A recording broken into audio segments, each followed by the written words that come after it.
ड्रामे की शुरुआत होती है और हम अपनी फीमेल लीड वेन निंग को कार से जाता हुआ देखते हैं, जिस दौरान उसकी असिस्टेंट उसे मैसेज करके बताती है कि कल कंपनी में आपका जाना बहुत इंपॉर्टेंट है, क्योंकि कल टेम्परेरी चेयरमैन की वोटिंग होने वाली है। अगर आप नहीं गई तो आपके स्टेप ब्रदर को चेयरमैन बना दिया जाएगा। तब वैन निंग बोलती है कि तुम टेंशन मत लो, मैं उस डम बॉय को चेयरमैन नहीं बनने दूंगी। तभी वैन निंग के साथ वाली कार में ब्लास्ट हो जाता है। गुंडे उस पर अटैक कर देते हैं। दूर से उन्हें हमारा मेल लीड जी यान भी देख रहा होता है। वैन निंग वहाँ से भागने की कोशिश करती है, बट उसके सारे बॉडीगार्ड्स मर चुके होते हैं। अटैकर जैसे ही वैन निंग को मारने आता है, वहाँ पर जी यान आ जाता है और सभी से फाइट करने लगता है। बट वैन निंग उसे भी अटैकर समझकर उस पर गन पॉइंट कर देती है, जिसे देखकर जी यान उसके क्लोज जाता है और बोलता है कि मतलब तुम्हें सच में बिग चेस्ट वाले ज्यादा पसंद हैं। ये लाइन सुनते ही वैन निंग बोलती है, मतलब ये तुम हो। तभी हमें फ्लैशबैक से पता चलता है कि थोड़ी देर पहले वैन निंग अपने लिए बॉडीगार्ड्स चूज कर रही थी, जिस दौरान वो शर्त रखती है कि जो सबसे अच्छा डांस करेगा मैं उसे ही हायर करूंगी। पहले तो सब ये सुनकर शॉक्ड होते हैं, बट फिर जियान डांस करके दिखाने लगता है। वैन निंग उससे इम्प्रेस भी होती है, बट वो किसी और को हायर करती है। फिर बोलती है कि मुझे बिग चेस्ट वाले पसंद हैं। प्रेजेंट में जी यान अटैकर्स को वैन निंग के हाथों शूट करवा देता है, जिसके बाद वो उसे लेकर वहाँ से चला जाता है। रास्ते में जी यान वैन निंग को ड्रेस चेंज करने के लिए बोलता है, जिसे सुनकर वैन निंग को मिसअंडरस्टैंडिंग हो जाती है और उसे लगता है कि जी यान उसके साथ टाइम स्पेंड करना चाहता है। इसीलिए वो अपनी ड्रेस चेंज करते हुए जी यान को अपने पास बुलाने लगती है, बट वो अपने हाथ में नाइफ रखती है और जी यान पर अटैक करना चाहती है। बट जी यान भी उसका गेम समझ जाता है और उसका हाथ पकड़कर बोलता है कि मुझे ये सब में कोई इंटरेस्ट नहीं है। देन वो उसे ड्रेस देकर बोलता है, चुपचाप से इसे चेंज कर लो। जिसके बाद वह खुद भी अपना ड्रेस चेंज करने चला जाता है, जिसे देखकर वैन निंग पूछती है कि आखिर तुम ऐसे क्यों हो। तब वो बताता है कि मैं एक प्रोफेशनल बॉडीगार्ड हूँ। वैन निंग ये सुनकर उससे इम्प्रेस हो जाती है।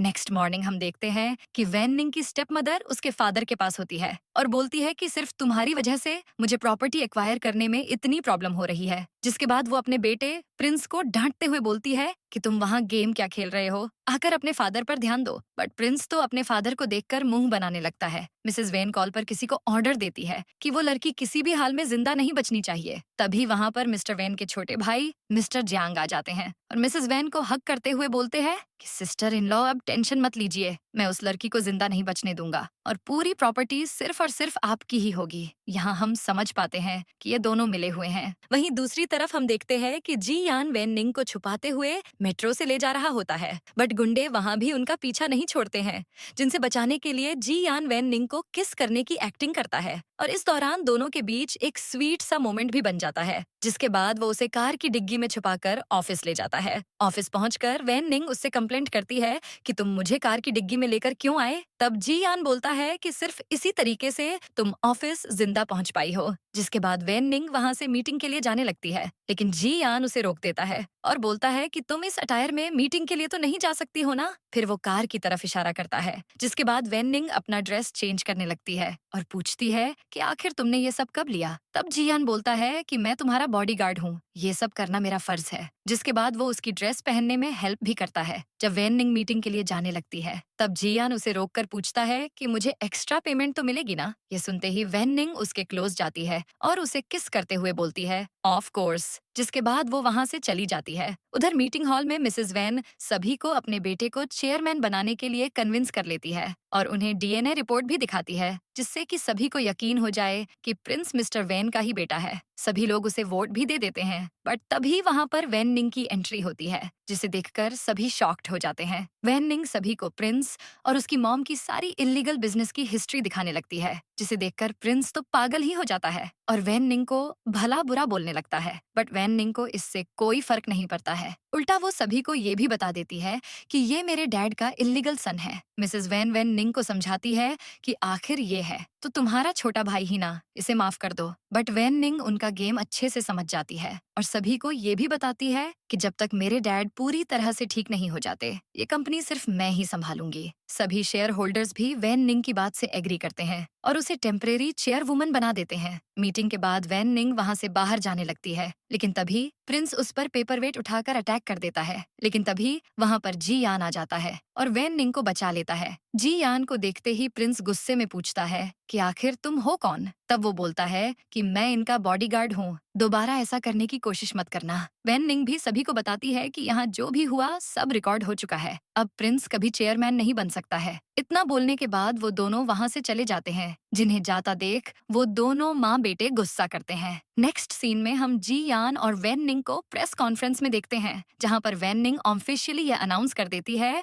कि आज से वैन फार्मास्यूटिकल कंपनी की टेम्परेरी चेयरमैन मैं हूँ। दूर से प्रिंस और मिसेस वैन भी ये सीन देखकर गुस्सा कर रहे होते हैं। तभी मिसेस वैन बोलती है कि जैसे ही वो आईक्यू ड्रग का फार्मूला मुझे मिल जाएगा, ये पूरी कंपनी मेरी हो जाएगी। नेक्स्ट सीन में हम जी यान को उसके घर में देखते हैं, जहाँ एक वॉल पर वो वैन निंग से रिलेटेड सारी इंफॉर्मेशन लिखकर रखा होता है, जिसे देखकर हम समझ पाते हैं कि जी यान बहुत टाइम से वैन निंग की इंफॉर्मेशन कलेक्ट कर रहा है। तभी हमें फ्लैशबैक से पता चलता है कि जी यान और उसका फ्रेंड मिंग हाउ मिलिट्री में होते हैं, जिस दौरान मिंग हाउ को एक ऐसे टाइप का ट्रक दिया जाता है जिस वजह से उसकी मौत हो जाती है और उसका सारा इल्जाम जी यान पर आ जाता है। बट जी यान के सीनियर उसे अपनी इनोसेंस प्रूफ करने का एक मौका देते हैं और तभी हमें ये भी पता चलता है कि वो ड्रग्स वैन निंग की कंपनी में ही बनाया गया था, इसीलिए वो वैन निंग की सारी इंफॉर्मेशन कलेक्ट कर रहा है। प्रेजेंट में जी यान के सीनियर उसे बोलते हैं कि आप दोनों इतने क्लोज भी जा चुके हैं, तो अब तुम अपना बदला पूरा कर सकते हो। तब जी यान बोलता है कि नहीं, इतनी जल्दी अगर मैंने उससे सच निकलवाने की कोशिश की तो वो मुझे सच नहीं बताएगी, उसे मुझ पर डाउट हो जाएगा। इस काम में मुझे बहुत ज्यादा पेशेंस रखनी होगी। वहीं हम दूसरी तरफ देखते हैं कि वैन निंग जी यान का एड्रेस पता करके उसके अपार्टमेंट में पहुंच जाती है, बट उसके कुछ देखने से पहले ही जी यान सब कुछ नॉर्मल कर देता है, जिसके बाद वैन निंग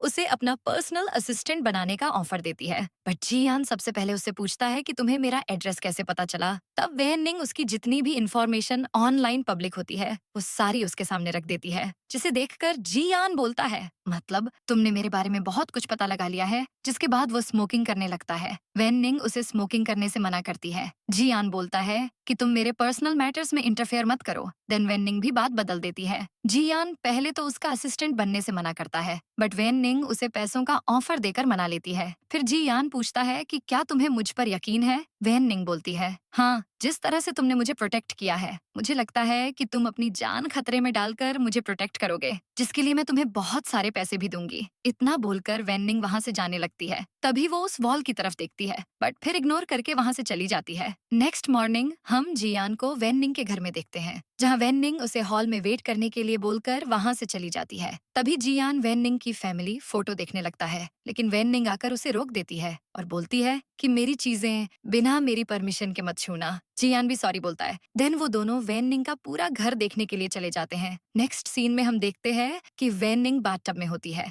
और अपने टैब पर जियान के रूम की सीसीटीवी देखने का ट्राई करती है, बट ऐसा नहीं हो पाता है। जियान भी ये चीज सीसीटीवी रूम से देख लेता है और तभी वो वैन निंग के सामने चला जाता है। वैन निंग उसे ऐसे देखकर शॉक्ड होती है और बोलती है तुम यहाँ क्या कर रहे हो। तब जियान बोलता है कि मुझे लगा तुम परेशान हो, इसीलिए मैं तुम्हारे पास आ गया, तुम यही ढूंढ रही थी ना। तभी वो अपने हाथ से कैमरा दिखाता है और बोलता है कि मुझे तुम पर नजर रखनी है, तुम्हें मुझ पर नहीं। अगर तुम्हें मुझ पर ट्रस्ट नहीं है तो मैं यहाँ से जा रहा हूँ। तभी वैन निंग उसे रोकती है और बोलती है कि आकर मुझे शोल्डर मसाज दो। जियान भी उसे शोल्डर मसाज देने लगता है, जिसके बाद वैन निंग उससे पूछती है कि क्या मैं सच में तुम पर ट्रस्ट कर सकती हूँ, क्योंकि आज से पहले मैंने जिस पर सबसे ज्यादा ट्रस्ट किया था उसी ने मुझे मारने की कोशिश की थी। मैं दोबारा तुम पर ट्रस्ट कर रही हूँ, मेरा ट्रस्ट टूटना नहीं चाहिए। जियान भी उसे एश्योर करता है और बोलता है कि मैं तुम्हारा ट्रस्ट नहीं तोड़ूंगा और मैं तुम्हें हर हाल में प्रोटेक्ट करूंगा। तभी जियान पानी का टेम्परेचर चेक करने के बहाने उसके क्लोज चला जाता है, बट फिर बोलता है कि पानी ठंडा हो गया, जल्दी बाहर आ जाओ। इतना बोलकर वो वहाँ से चला जाता है। नेक्स्ट सीन में हम देखते हैं कि वैन निंग का सर्वेंट जियान को उसकी सारी पसंद और नापसंद के बारे में बता रहा होता है, जिसे सुनकर जियान वैन निंग से पूछता है कि मुझे ये सब जानने की क्या जरूरत है। तब वैन निंग उसे बोलती है कि तुम मेरे पर्सनल असिस्टेंट प्लस बॉडीगार्ड हो, तुम्हें मेरी सारी चीजों के बारे में पता होना चाहिए। जिसके थोड़ी देर बाद हम वैन निंग को कंपनी रिलेटेड फाइल्स पढ़ते हुए देखते हैं। तभी जियान उसके पास आता है और बोलता है कि ये लो तुम्हारी रेड वाइन। वैन निंग ग्लास लेने के बाद उसे जाने के लिए बोल देती है। तभी वैन निंग की एम्प्लॉय पूछती है कि मैडम क्या आपको इस पर यकीन है? वैन निंग बोलती है पूरी तरह से नहीं। तभी वो वाइन का ग्लास नीचे छोड़ देती है, बट जी यान उसे कैच कर लेता है। ये देखकर वैन निंग इम्प्रेस होती है और ग्लास को वापस लाने के लिए बोलती है। नेक्स्ट सीन में हम देखते हैं कि वैन निंग जी यान के लिए बहुत सारे कपड़े और गिफ्ट्स लाई होती है, जिन्हें एक्सेप्ट करने से जी यान मना कर देता है। तब वैन निंग उसे बोलती है कि तुम मेरे बॉडीगार्ड हो, तुम्हें प्रेजेंटेबल लगना बहुत जरूरी है। जिसके बाद वैन निंग उसे वॉच पहनाती है और ड्रेस चेंज करके आने के लिए भी बोलती है। वैन निंग अभी उससे बात कर ही रही होती है कि तभी वहाँ पर वैन निंग का छोटा भाई आ जाता है, जिसे देखकर जी यान उस पर गन पॉइंट कर देता है। तब वैन निंग उसे रिलैक्स करती है और बोलती है कि ये मेरा छोटा भाई जाओ है, जिसे देखकर जी यान बोलता है कि ये क्या, एक और इलीगल सन है। तब जाओ बोलता है, हाँ तुम्हें इससे क्या कोई प्रॉब्लम है?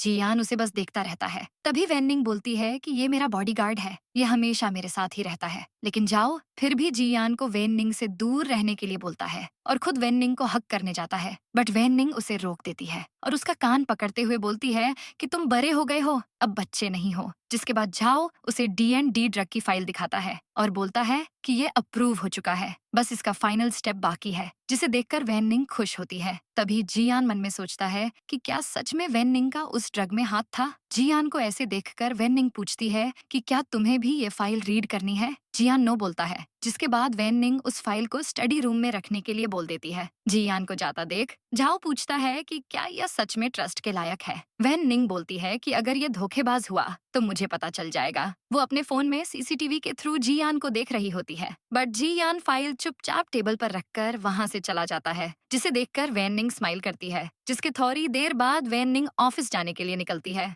वैन निंग के कार में बैठने के बाद झाओ जियान से बोलता है कि तुम मेरी बहन को लेकर कुछ भी ऐसा वैसा करने के बारे में मत सोचना, नहीं तो मैं तुम्हारी पूरी फैमिली को मार दूंगा। झाओ का ऐसा बिहेवियर देखकर जियान कुछ सोचने लगता है, बट तभी वैन निंग विंडो ओपन करती है। जिसके बाद झाओ उसे बाय बाय बोलता है। देन जियान कार स्टार्ट कर देता है, बट मिरर में से वो देखता है कि झाओ उसे फिंगर गन पॉइंट करके दिखा रहा है। तभी वैन निंग उसे बताती है कि झाओ बचपन से मेरे साथ रहा है, वो मुझे लेकर पसेसिव है, इसीलिए उसकी किसी बात का बुरा मत मानना। फिर वो उसे बताती है कि कैसे मिस्ट्रेस वैन झाओ को भी मारना चाहती थी, बट वैन निंग ने उसे बचा लिया था। तब से झाओ उसके साथ ही रहता है। ये सब सुनकर जियान पूछता है कि अगर झाओ ने तुम्हें बाइट करने की कोशिश की तो? तब वैन निंग बोलती है कि फिर भी वो बाकियों से बेटर है, जिसे सुनकर जियान कुछ नहीं बोलता है। नेक्स्ट सीन में हम वैन निंग को उसके केबिन में काम करता हुआ देखते हैं, जिस दौरान वो अपने सेक्रेटरी से मिसेस वैन के बारे में पूछ रही होती है। तभी उनका कॉल आ जाता है, जो वैन निंग को बताती है कि मैं तुम्हारे मॉम की ग्रेव पर हूँ, तुम जल्दी से आ जाओ। ये सुनते ही वैन निंग जल्दी से वहाँ जाती है और देखती है कि मिसेस वैन उसकी मॉम की एशेज को निकाल रही होती हैं। यह देखकर वैन निंग बहुत ज्यादा पैनिक करने लगती है और बोलती है कि तुम ऐसा नहीं कर सकती हो, बट मिसेस वैन के बॉडीगार्ड्स वैन निंग को पकड़ लेते हैं। तब वैन निंग बोलती है कि तुम चाहे कुछ भी कर लो, तुम्हारा ये डॉग कभी भी चेयरमैन नहीं बन पाएगा। ये सुनते ही प्रिंस उसे थप्पड़ मार देता है और बोलता है कि तुम मुझे डॉग बोल भी कैसे सकती हो। ये सुनकर वैन निंग उस पर स्पिट कर देती है, जिसके बाद प्रिंस उसे दोबारा थप्पड़ मारता है। जिसके बाद मिसेस वैन बोलती है कि तुम ये नहीं जानना चाहती हो कि तुम्हारी मॉम की ग्रेव के बारे में मुझे पता कैसे चला? ये सब तुम्हारे डैड ने ही हमें बताया है। वैन निंग इस बात पर बिल्कुल यकीन नहीं करती है। तब प्रिंस उसे एक वीडियो दिखाता है, जिससे कि वैन निंग बोलती है ये वीडियो फेक है। तभी मिसेस वैन बोलती है कि तुम्हें अपने डैड पर कुछ ज्यादा ही यकीन है। तभी वैन निंग बोलती है कि मुझे उन पर बिल्कुल यकीन नहीं है और इस वीडियो के थ्रू तुमने मुझे ये बता दिया कि वो कहाँ पर हैं। ये जानते ही दोनों माँ बेटे शॉक्ड हो जाते हैं। तभी वहाँ पर जियान आ जाता है, जिसके बाद वो सभी गार्ड्स को मारकर गिरा देता है। फिर वैन निंग मिसेस वैन के पास जाती है और वो सारे एशेज उनके ऊपर गिराते हुए बोलती है कि मुझे किसी का कोई डर नहीं है। देन वो उन पर नाइफ से अटैक करने का नाटक करते हुए बोलती है कि आज के बाद दोबारा मुझे डराने की कोशिश मत करना। इतना बोलकर वो जियान के साथ वहाँ से जाने लगती है, बट उससे पहले किसी को कॉल करके अपने डैड के पास भेज देती है। कार में बैठकर वैन निंग रो रही होती है और जियान को म्यूजिक प्ले करने के लिए बोलकर सो जाती है। नेक्स्ट सीन में हम देखते हैं कि वैन निंग अपने पुराने घर गई होती है, जहाँ वो गार्डन से अपनी मॉम की एशेज निकालती है और जियान को बताती है कि ये वो जगह है जहाँ मैं बचपन में अपनी मॉम के साथ रहा करती थी। तभी हमें फ्लैशबैक में दिखाया जाता है कि कैसे वैन निंग की मॉम ने सुसाइड कर लिया था, जिसे देखकर वैन निंग बहुत ज्यादा रोई थी और तभी उसे पता चलता है कि उसके डैड का किसी के साथ अफेयर चल रहा है और ये और कोई नहीं मिसेस वैन होती हैं। और वो मिस्टर वैन से बोलती है कि तुमने तो उस लेडी से सिर्फ पैसों के लिए शादी किया था और अब तो वो मर भी गई है, तो अब तुम मुझसे शादी कर सकते हो ना। तब मिस्टर वैन बोलते हैं कि अभी कंपनी क्राइसिस में चल रही है, कंपनी को ग्रो करने दो। देन मैं सबके सामने ये बोल दूंगा कि प्रिंस भी मेरा बेटा है। जिसके बाद वो उन दोनों को वेन निंग से मिलाने के लिए लाते हैं, बट वेन निंग उन्हें देखकर बिल्कुल भी खुश नहीं होती है। प्रेजेंट में वेन निंग अपनी मॉम की एशेज को रिवर में डाल देती है। जिसके बाद हम देखते हैं कि जी यान उसे उठाकर उसके रूम में ले जाता है, जहाँ वेन निंग बहुत ज्यादा इमोशनल होकर उसे हक कर लेती है और बोलती है कि मेरी लाइफ में किसी ने भी मेरा साथ नहीं दिया है, मेरी मॉम भी मुझे छोड़कर चली गई थी, प्लीज तुम मुझे छोड़कर मत जाना। जिसके बाद वो इमोशनल होकर जी यान को किस करने लगती है। देन वो दोनों साथ में नाइट स्पेंड करते हैं। नेक्स्ट मॉर्निंग जी यान किचन में ब्रेकफास्ट प्रिपेयर कर रहा होता है, तभी पीछे से झाओ उस पर अटैक करने आता है, लेकिन जी यान उसे पकड़ लेता है। तभी वहाँ पर वेन निंग भी आ जाती है और जी यान को झाओ को छोड़ने के लिए बोलती है। जिसके बाद झाओ वेन निंग से पूछता है कि क्या तुमने इसके साथ नाइट स्पेंड किया। तब वेन निंग बताती है कि हम दोनों एडल्ट हैं और वन नाइट स्टैंड से कोई फर्क नहीं पड़ता है, जिसे सुनकर जी यान को थोड़ा बुरा लगता है, बट वो रिएक्ट नहीं करता है। इधर झाओ नाटक करते हुए वेन निंग से बोलता है कि इसने मेरा हाथ बहुत जोर से पकड़ा था। जिसके बाद वेन निंग उसके लिए आइस पैक लेने चली जाती है। वेन निंग के जाने के बाद जियान झाओ से पूछता है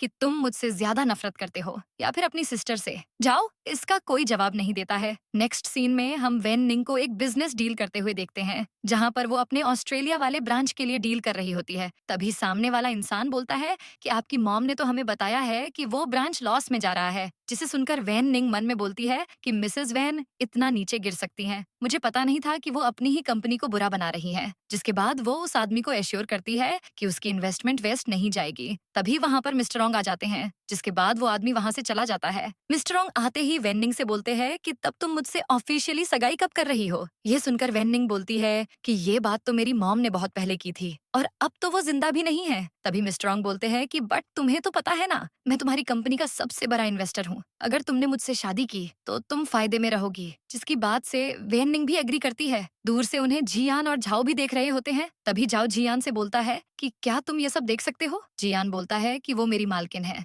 मैं उनके पर्सनल कामों में इंटरफेयर नहीं कर सकता हूँ, मैं सिर्फ एक बॉडीगार्ड हूँ। जिसे सुनकर झाओ वहाँ से चला जाता है, बट हम जियान के एक्सप्रेशन से समझ पाते हैं कि वो बहुत ज्यादा जेलस फील कर रहा है। उधर वेन निंग मिस्ट्रॉन्ग को ओके बोलकर वहाँ से चली जाती है। तभी जियान उससे पूछता है कि क्या तुम सच में इस आदमी से शादी करने वाली हो। तब वेन निंग बोलती है कि मेरे लिए मैरिज लव ये सब इम्पोर्टेंट नहीं है, मुझे सिर्फ मेरी कंपनी चाहिए जिसके लिए मैं कुछ भी कर सकती हूँ। इतना बोलकर वो जियान के साथ वहाँ से चली जाती है। घर आकर वेन निंग बहुत ज्यादा थक जाती है और अपने सैंडल निकालने लगती है, जिसे देखकर जियान उसकी हेल्प करने लगता है और बोलता है कि तुम्हें इस शादी को लेकर एक बार फिर से सोचना चाहिए। तब वेन निंग बोलती है कि तुम मेरे बॉडीगार्ड हो, मेरे पर्सनल मामलों में इंटरफेयर मत करो, मैंने तुम्हें पहले भी बताया था, मेरे लिए सिर्फ मेरी कंपनी इंपॉर्टेंट है। ये सुनते ही जियान उसके क्लोज चला जाता है और बोलता है कि मैं तुम्हारे पर्सनल मामलों में इंटरफेयर नहीं कर रहा हूँ। देन वो दोनों एक दूसरे को किस करते हैं और साथ में टाइम स्पेंड करते हैं। मिडनाइट में जियान उठकर सारे सीसीटीवी कैमरा को ब्लॉक कर देता है।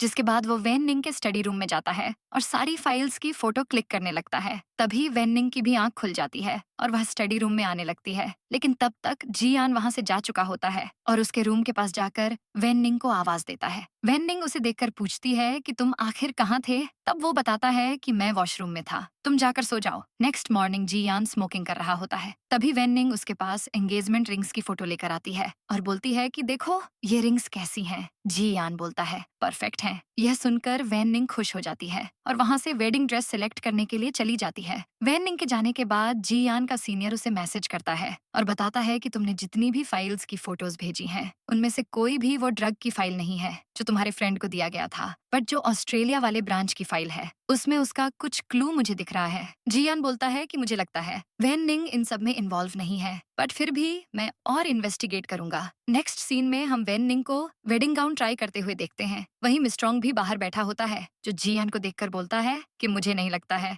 वेन निंग की शादी के बाद तुम्हारी उसको जरूरत पड़ेगी, क्योंकि उसकी सारी जरूरत तो मैं पूरी कर दूंगा। ये सुनते ही जियान बहुत ज्यादा गुस्सा करता है, बट अपने फीलिंग्स पर कंट्रोल करता है। तभी एम्प्लॉय आकर मिस्टर रॉन्ग को बोलती है कि आपकी मंगाई हुई रिंग्स आ चुकी हैं, जिसे सुनकर सॉन्ग वहाँ से चला जाता है। उधर वेन निंग रेडी हो चुकी थी और वो जियान के साथ बिताए हुए पलों को याद करती है। तभी जियान उसके पास आता है और उसे हक करते हुए बड़े इन्वेस्टर्स की डिटेल्स देकर बोलता है कि तुम इनसे अपना काम निकलवा सकती हो। जिसे देखकर वेन निंग बोलती है कि क्या तुम सच में चाहते हो कि मैं सॉन्ग से शादी ना करूं। जियान इसका कोई जवाब नहीं देता है। तभी वहाँ पर सॉन्ग आ जाता है और वेन निंग को बाहर बुलाता है, बट जियान उसे जाने नहीं देता है और किस करने लगता है। उधर सॉन्ग सॉन्ग जैसे ही कर्टेन्स हटाने वाला होता है, वैन निंग खुद बाहर आ जाती है, जिसके बाद वो वैन निंग को रिंग ट्राई करने के लिए देता है और साथ में फोटोज भी क्लिक करवाता है। वहीं दूसरी तरफ हम झाओ को उसकी गर्लफ्रेंड के पास देखते हैं, जहां वो अपनी गर्लफ्रेंड को अपनी सिस्टर की ड्रेस वेयर करने के लिए बोलता है।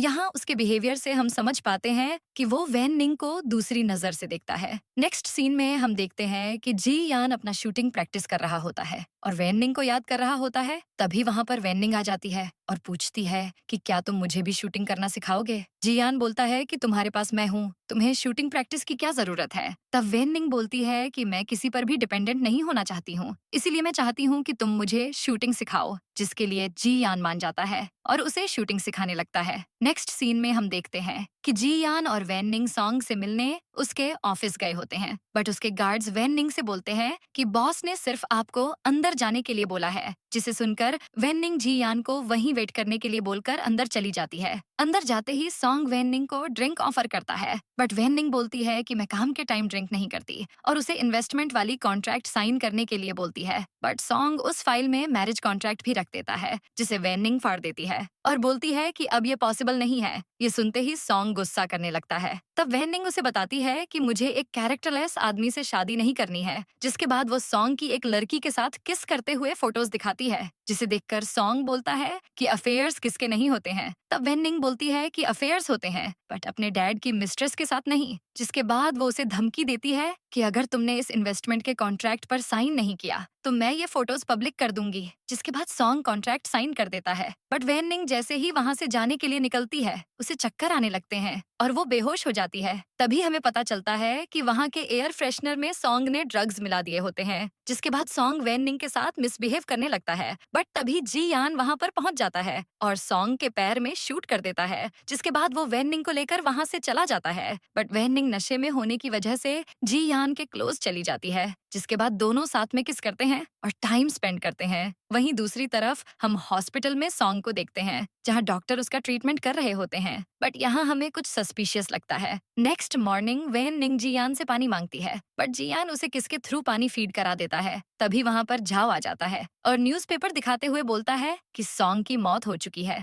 और हमें फ्लैशबैक से पता चलता है कि हॉस्पिटल में डॉक्टर और कोई नहीं, झाओ ही था जिसने सॉन्ग को मार दिया। प्रेजेंट में वो वैन निंग से बोलता है कि सिस्टर, मुझे तुमसे कुछ इंपॉर्टेंट बात करनी है, लेकिन अकेले में। जिसके बाद जियान वहाँ से चला जाता है। बाहर जाकर जियान अपने सीनियर को कॉल करता है और बोलता है कि सॉन्ग की डेड बॉडी बिल्कुल वैसी ही है जैसी मेरे फ्रेंड की थी। मुझे लगता है इन सब में झाओ इन्वॉल्व है, क्योंकि वैन निंग तो कल रात से मेरे साथ थी, लेकिन मैं इसके बारे में अभी और इन्वेस्टिगेशन करूंगा। थोड़ी देर बाद वो वैन निंग के पास जाता है। तभी हमें फ्लैशबैक से पता चलता है कि झाओ वैन निंग को बता देता है कि जियान हमारे लैब में सीक्रेटली गया था। वैन निंग उसकी बातों पर यकीन नहीं करती है। तब वो बताता है कि लैब की एक्सेस सिर्फ हम तीनों के पास ही है, अगर हम दोनों नहीं गए तो वहाँ और कौन गया होगा। इतना बोलकर वो वहाँ से चला जाता है। प्रेजेंट में वैन निंग जी यान को कुछ ज्यादा नहीं बोलती है और रेडी होकर उसके साथ कैफे चलने के लिए बोलती है। जिसके थोड़ी देर बाद हम उन दोनों को कैफे में देखते हैं, जहाँ वैन निंग पहले तो जी यान से अच्छे से बात करती है और उसे बोलती है कि अगर तुमने मुझसे कुछ भी झूठ बोला है तो सच बता दो, और क्या तुम सच में वॉशरूम में थे। तब जियान उसे हाँ बोलता है। जिसके बाद वैन निंग जियान के पुराने बॉस को कॉल करती है, जिसके बारे में जियान ने उसे बताया था। कॉल देखते ही जियान डरने लगता है, बट सामने से वो लड़की जियान के बारे में कुछ भी नहीं बताती है। उल्टा वो बोलती है, तुम क्या मेरे यहाँ दोबारा जॉब करना चाहते हो, मैं तुम्हें एक्स्ट्रा पेमेंट दूंगी। बट जियान साफ मना कर देता है और बोलता है कि मेरी न्यू बॉस मुझे ज्यादा अच्छा पेमेंट देती है। जिसके बाद वैन निंग कॉल काट देती है और जियान से फ्रेंडली होकर बात करने लगती है। जियान भी उसके इस बिहेवियर से गुस्सा नहीं होता है, क्योंकि उसे पता था कि वैन निंग अपनी लाइफ में बहुत ज्यादा परेशान है। इसके बाद हम उन दोनों को साथ में अच्छा टाइम स्पेंड करता हुआ देखते हैं। तभी जियान को फिर से उसके फ्रेंड की याद आती है, जिस वजह से वो चुप हो जाता है। वैन निंग के पूछने पर वो बताता है कि मेरा बेस्ट फ्रेंड बहुत यंग एज में मुझे छोड़कर चला गया, बस उसी की मुझे याद आ गई थी। वैन निंग उसे कंसोल करती है। तभी हमें पता चलता है कि वैन निंग के लैब में आग लग चुकी है, जिस वजह से वैन निंग और जियान जल्दी से वहां पहुंचते हैं। वैन निंग झाओ के बारे में सोचकर अंदर जाने लगती है, बट जियान उसे वहीं रुकने के लिए बोलकर खुद झाओ को बचाने चला जाता है। अंदर जाकर जियान सबसे पहले सारे फाइल्स की फोटोज लेता है, लेकिन तभी वहां ऊपर की छत गिर जाती है, जिस वजह से जियान बेहोश हो जाता है। इधर नीचे झाओ बाहर आ जाता है, जिसे देखकर वैन निंग खुश होती है। बट फिर वो जियान की बहुत ज्यादा टेंशन लेने लगती है। तभी वहाँ पर जियान भी आ जाता है, जिसे देखकर वेन निंग बहुत ज्यादा खुश होती है। लेकिन तब तक जियान बेहोश हो जाता है, जिसके बाद वेन निंग जल्दी से उसे हॉस्पिटल लेकर जाती है, जहाँ डॉक्टर्स वेन निंग से जियान को सर्जरी के लिए अप्रूवल मांगते हैं। जिसके बाद जियान की सर्जरी स्टार्ट हो जाती है। वेन निंग को परेशान देखकर झाओ उसे कंसोल करता है। तब वेन निंग बताती है कि जियान सिर्फ मेरा बॉडीगार्ड नहीं, मेरी लाइफ है। ये सुनते ही झाओ बहुत ज्यादा गुस्सा करता है और वहाँ से चला जाता है। मॉर्निंग में वेन निंग जियान के पास बैठी होती है और उसके हाथ को रब कर रही होती है और बोलती है कि डॉक्टर ने बोला है ऐसा करने से तुम जल्दी ठीक हो जाओगे, जिसके बाद हम दोनों बॉस और बॉडीगार्ड की तरह नहीं, गर्लफ्रेंड बॉयफ्रेंड की तरह रहेंगे। ये सुनते ही जियान होश में आ जाता है, बट वो पूछता है कि तुम कौन हो। ये सुनते ही वेन निंग पैनिक करने लगती है और डॉक्टर को बुलवाने जाती है, बट जियान बोलता है कि मैं तो सिर्फ मजाक कर रहा था। जिसके बाद वो वेन निंग को अपने क्लोज कर लेता है। यहाँ दोनों के बीच में एक स्वीट सा मोमेंट क्रिएट हो जाता है। तभी वहाँ पर झाओ भी आ जाता है और बताता है कि इन सब के पीछे प्रिंस और उसकी मॉम का हाथ है। वेन निंग उसे पुलिस कंप्लेंट करने के लिए बोलकर वहाँ से भेज देती है, बट जाता हुआ झाओ जियान को गुस्से में देखता है। उसके जाने के बाद जियान फिर से वेन निंग को क्लोज करता है, जिसके बाद दोनों एक दूसरे को किस करते हैं और टाइम स्पेंड करते हैं। नेक्स्ट सीन में हम देखते हैं कि जियान उठकर बाहर चला जाता है। ये सब सीसीटीवी से वेन निंग भी देख रही होती है। बाहर जाकर जियान अपने सीनियर को सारी फाइल्स देता है और बताता है कि इन सब में वेन निंग का हाथ नहीं है, और जिसका हाथ है मुझे उसके बारे में पता चल गया है, बस मुझे प्रूफ्स कलेक्ट करने हैं। जियान जब वेन निंग के पास आता है तब वेन निंग उससे पूछती है कि तुम कहाँ गए थे। तब वो बताता है कि मैं ऐसे ही बस फ्रेश एयर के लिए गया था, जहाँ मुझे तुम्हारी फेवरेट डिश मिल गई, इसलिए वो लेता आया। जिसे सुनकर वेन निंग कुछ खास रिएक्ट नहीं करती है। तब जियान टैबलेट को देखकर बोलता है कि क्या तुम मुझ पर डाउट कर रही हो। वेन निंग बोलती है बिल्कुल नहीं, बस तुम्हारे बारे में जानने की कोशिश कर रही हूँ। जिसके बाद वो उसे हक कर लेती है और किस भी करती है। तभी जाओ वेन निंग को कॉल करके बताता है कि प्रिंस ने उस ड्रग्स की फाइल चोरी कर ली है और अब वो उसे अपना बताकर पब्लिक करने वाला है। ये सुनते ही वेन निंग बोलती है कि तुम जल्दी से कॉन्फ्रेंस में पहुंच जाओ। वहीं दूसरी तरफ कॉन्फ्रेंस मीटिंग में हम देखते हैं कि मिस्टर जांग सभी के सामने उस ड्रग्स की तारीफ करते हैं और बताते हैं कि इसे प्रिंस ने खोजा है। जिसे सुनकर कुछ लोग बोलते हैं कि बट ये ड्रग्स मिस वेन निंग ने खोजा था ना। ये सुनकर मिस्टर जांग बोलते हैं कि ये सब झूठ है, वेन निंग में इतना टैलेंट नहीं है। तभी वहाँ पर वेन निंग आ जाती है और बताती है कि किसमें कितना टैलेंट है और कौन कितना इडियट है, ये तो पता चल ही जाएगा। जिसे सुनते ही जाओ गुस्सा करने लगता है, बट वेन निंग सबके सामने प्रूफ कर देती है कि वो फार्मूला वेन निंग ने ही इन्वेंट किया है। तभी वहाँ पर मिस्टर वेन की एंट्री होती है, जो आते ही बोलते हैं कि मुझे यकीन है ये फार्मूला मेरी डॉटर वेन निंग ने इन्वेंट किया है और आज से मैं अपनी कंपनी वेन निंग के नाम पर करता हूँ। ये सुनते ही मिसेस वेन और प्रिंस तो शॉक्ड ही हो जाते हैं, बट डैड उन्हें शांत करा देते हैं और वेन निंग को अकेले में बात करने के लिए ले जाते हैं। नेक्स्ट सीन में हम देखते हैं कि वेन निंग अपने डैड के साथ होती है और दोनों भाई जियान के साथ बाहर खड़े होते हैं, जहाँ प्रिंस एंड झाओ एक दूसरे से बहस कर रहे होते हैं। वहीं अंदर मिस्टर वेन निंग को साथ में डिनर करने के लिए बोलते हैं, बट वेन निंग साफ मना कर देती है और इमोशनल होते हुए उन पर बहुत ज्यादा गुस्सा करती है और बचपन से लेकर अभी तक की सारी चीजों के लिए उन्हें ब्लेम करती है। डैड भी वेन निंग की बातों से एग्री करते हैं और गिल्टी फील करते हैं। वहीं बाहर प्रिंस की मॉम झाओ को अपने साथ ले जाकर उसे वेन निंग के खिलाफ भड़काने लगती है और बताती है कि तुम्हारी मॉम की डेथ वेन निंग की वजह से हुई है। ये सुनकर झाओ बहुत ज्यादा गुस्सा करता है और वहाँ से चला जाता है, जिसे दूर से जियान भी देख रहा होता है। वहीं झाओ तो एक बच्चे की तरह जियान को छुड़ाने में ही बिजी होता है। थोड़ी देर बाद वेन निंग बाहर आती है और जियान के साथ घर चली जाती है। कार में बैठकर वेन निंग अपने बचपन की सारी चीजों को याद करती है और इमोशनल हो जाती है। घर जाकर भी वेन निंग बहुत ज्यादा अपसेट होती है, जिसके बाद जियान उसे किस करता है और कंसोल करता है। नेक्स्ट मॉर्निंग हम वेन निंग को किचन में जियान के लिए नूडल्स प्रिपेयर करता हुआ देखते हैं, जिसमें जियान भी उसकी हेल्प करता है और यहाँ दोनों साथ में एक अच्छा टाइम स्पेंड करते हैं। तभी जियान वेन निंग को कॉल जाओ और प्रिंस की मॉम वाली बात बताता है, तो वेन निंग बोलती है कि तुम टेंशन मत लो, जाओ मुझे कभी भी बिट्रे नहीं करेगा। फ्लैशबैक में हम देखते हैं कि कैसे जाओ कि मॉम वेन निंग से रिक्वेस्ट करती है कि वो हमेशा झाओ की केयर करेगी। वहीं दूसरी तरफ हम झाओ को वेन हाउस में देखते हैं, जहां वो प्रिंस की मॉम को वेन निंग के ड्रग्स फार्मूला की सारी इन्फॉर्मेशन दे देता है, जिसके बदले में प्रिंस की मॉम भी उसे प्रॉपर्टी के पेपर्स दे देती हैं। तभी हमें फ्लैशबैक से पता चलता है कि झाओ कैसे रोते हुए वेन निंग के सामने अपनी मॉम की डेथ रिलेटेड सारी चीजें पूछता है जिसे वेन निंग सारा सच बता देती है, जिसके बाद झाओ उसे प्रॉमिस करता है कि वो उसे कभी भी धोखा नहीं देगा। मतलब प्रेजेंट में वो मिसेस वेन को सही इन्फॉर्मेशन नहीं दिया था। वहीं दूसरी तरफ हम देखते हैं कि जी यान वेन निंग के कहने पर मिस्टर वेन के लिए एक पेंटिंग लेकर गया होता है, जिसे देखकर मिस्टर वेन बोलते हैं कि मेरी बेटी को भी ऐसा ही लगता है, जैसे इस पेंटिंग में फादर ने अपने बच्चों को खा लिया। मैं भी अपने बच्चों की लाइफ बर्बाद कर दिया हूँ। देन वो जी यान से बोलते हैं कि तुम मेरी वेन निंग के लिए बिल्कुल परफेक्ट हो, प्लीज उसे कभी भी अकेला मत छोड़ना। जियान बोलता है कि आपकी डॉटर एक बहुत अच्छी लड़की है। इतना बोलकर वो वहाँ से चला जाता है। तभी वैन निंग उसे कॉल करती है और बताती है कि मैं तुम्हारे घर पर हूँ, जल्दी आ जाओ। ये सुनते ही जियान बहुत ज्यादा डर जाता है और हमें पता चलता है कि वैन निंग को सारा सच पता चल गया है। इसलिए जियान जैसे ही घर जाता है, वैन निंग उस पर गन पॉइंट कर देती है, बट जियान उसे पकड़ लेता है और उसे सच बताने की कोशिश करता है, लेकिन वैन निंग को उसकी किसी बात पर यकीन नहीं होता है। बट फिर भी जियान वैन निंग को थोड़ा बहुत कन्विंस कर लेता है, जिसके बाद वो किस फाइट भी करते हैं। देन वैन निंग वहाँ से उसे बाएं बोलकर चली जाती है। थोड़ी देर बाद मिसेस वेन पेन ड्राइव को लैपटॉप में इंसर्ट करके देखने लगती है। तभी वहाँ पर मिस्टर जियांग आ जाते हैं और मिसेस वेन को हग करते हुए बोलते हैं कि अब हमारा बेटा चेयरमैन जरूर बन जाएगा और हमारी लाइफ सेट हो जाएगी। यहाँ हमें पता चलता है कि प्रिंस मिस्टर वेन का नहीं, बल्कि मिस्टर जैंग और मिसेस वेन का बेटा है। इवनिंग में वो लोग फिर से एक कॉन्फ्रेंस रखते हैं, जहाँ मिस्टर जैंग और मिसेस वेन प्रेस की तारीफ करते हैं और बताते हैं कि वो फार्मूला मेरे बेटे का ही था, जिसे वेन निंग ने चोरी कर लिया था। सारी मीडिया उन्हें कवर करने लगती है। तभी वहाँ पर वेन निंग की एंट्री हो जाती है, जो सबके सामने डीएनए रिपोर्ट रख देती है, जिससे पता चल जाता है कि प्रिंस मिस्टर जियांग का बेटा है। बट वो दोनों इस पर यकीन नहीं करते हैं। तब वेन निंग उनकी बातों की रिकॉर्डिंग सुना देती है और इससे हमें पता चलता है कि झाओ ने उस पेन ड्राइव में माइक इंस्टॉल कर दिया था, जिस वजह से उनकी सारी बातें रिकॉर्ड हो चुकी थीं। ये सुनते ही मिसेस वेन झाओ पर गुस्सा करती हैं और बोलती है कि तुमने मुझे बिट्रे किया। झाओ हंसते हुए बोलता है कि मैं हमेशा से अपनी सिस्टर के ही साइड था।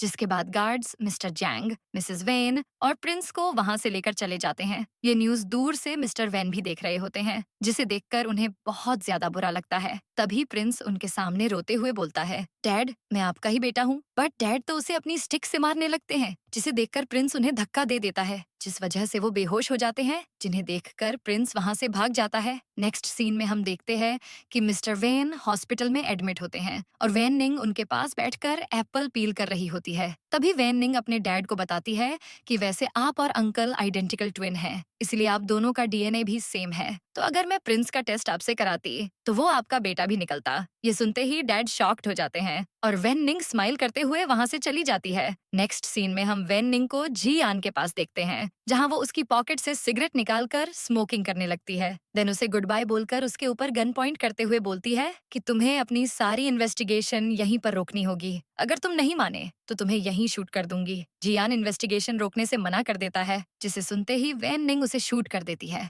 और वो रिवर में गिर जाता है। जिसके बाद वो झाओ के पास जाती है और बोलती है कि हमारा मकसद पूरा हुआ, तुमने जैसा बोला मैंने वैसा ही किया। अभी पूरी कंपनी सिर्फ हम दोनों की है। इतना बोलकर वो उसे हक कर लेती है। वहीं दूसरी तरफ हम देखते हैं कि जियान के सीनियर उसे ढूंढते हुए रिवर के पास आ जाते हैं। तभी जियान भी वहां से बाहर आता है, जिसे देखकर सीनियर बोलते हैं कि आखिर तुम दोनों क्या प्लान कर रहे हो? वेन निंग ने पहले तुम्हें खुद शूट किया और मुझे तुम्हें ढूंढने के लिए भी बोला। तब जियान बोलता है कि हम दोनों को किसी को पकड़ना है। जिसके बाद हम देखते हैं कि झाओ उस ड्रग्स और उसका एंटीडोट लेकर कहीं जा रहा होता है। तभी वेन निंग उसके पास आती है और उसे कन्विंस करती है कि हम दोनों हमेशा साथ रहेंगे, तुम मुझसे दूर मत जाओ और ये बॉक्स मुझे दे दो। झाओ उसकी बातों में आ जाता है और वो बॉक्स उसे दे देता है, बट तभी वेन निंग बेहोश हो जाती है। तभी हमें फ्लैशबैक में दिखाया जाता है कि झाओ ने जिस जिसको वो ड्रग दिया था, उन सभी को वो एक ट्रक में रखकर आग लगा देता है और अपने सारे सबूत मिटा देता है। नेक्स्ट मॉर्निंग हम झाओ को उसके डैड के पास देखते हैं, जहां वो उन पर गुस्सा करते हुए बोलता है कि आपने मेरी लाइफ बर्बाद कर दी, अब मैं आपकी लाइफ को खत्म कर दूंगा। वैसे भी ये पूरी कंपनी अब मेरी है। इतना बोलकर वो अपने डैड को मार देता है। जिसके बाद हम देखते हैं कि झाओ ने वेन निंग को बांध कर रखा होता है। उसके पास जाकर बोलता है कि तुम्हें क्या लगा था, तुम मुझे बेवकूफ बना दोगी? सिस्टर तुम सिर्फ मेरी हो, मैं तुमसे बहुत लव करता हूँ। इतना बोलकर वो उसे हक कर लेता है। वेन निंग उसे दूर करते हुए बोलती है कि मैं तुम्हारी सिस्टर हूँ, भूलो मत। बट झाओ उसकी किसी भी बात पर यकीन नहीं करता है और उसे खाना खाने के लिए बोलता है। बट वेन निंग खाना नहीं खाती है, जिसे देखकर झाओ बहुत ज्यादा गुस्सा करने लगता है। उसका ऐसा बिहेवियर देखकर वेन निंग समझ जाती है कि वो झाओ को इस तरह से हैंडल नहीं कर सकती है। इसलिए वो उसे अपनी बातों में कन्विंस करने लगती है और उसे दोबारा से खाना बनाकर लाने के लिए बोलती है, जिसकी बात में आकर झाओ उसके लिए फिर से खाना बनाकर लाता है और उसे खिलाता है, जिसके बाद वो खुद को रिलीज करने के लिए भी बोलती है। तब झाओ मान जाता है, बट उससे पहले उसके पैर में एक बैंड पहना देता है, जिसका रिमोट कंट्रोल वो अपने पास रखता है। जिसके बाद वेन निंग चेंज करने के लिए चली जाती है और अपना बैंड उतारने की कोशिश करती है, बट झाओ उसे वार्न करता है। जिसके बाद वेन निंग ड्रेस चेंज करके बाहर आती है और झाओ उसके साथ डांस करने लगता है,